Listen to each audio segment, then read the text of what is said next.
Menjaga keseimbangan nutrisi selama menjalankan ibadah puasa menjadi kunci agar tubuh tetap sehat dan bertenaga sepanjang hari. Ahli gizi pun mengingatkan pentingnya menerapkan pola makan sehat saat sahur dan berbuka yang dilengkapi karbohidrat, serat, serta protein.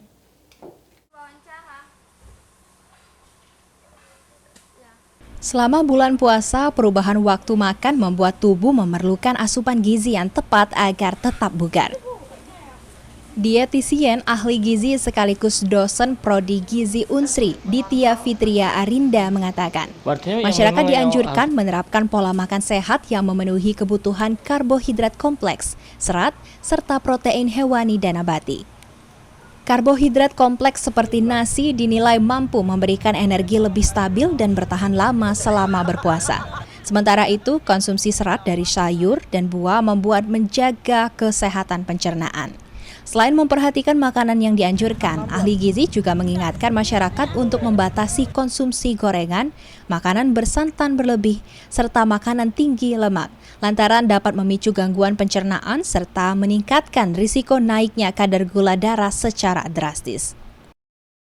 Piringku ini setengah piring kita pisahkan dulu untuk serat ya, jadi untuk sayur dan buah. Kemudian sisanya 2/3-nya itu adalah karbohidrat dan sisa sepertiganya adalah lauk hewani ataupun nabati ya.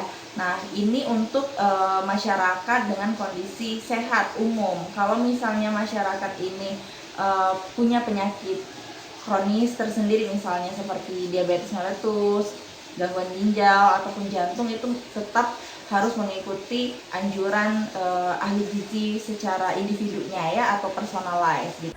Untuk itu, masyarakat dianjurkan agar menerapkan pola makanan sehat saat sahur dan berbuka, serta dilengkapi dengan suplemen vitamin sehingga tubuh tetap sehat dan bugar selama menjalani ibadah puasa. Ilham Wahyudi, PAL TV.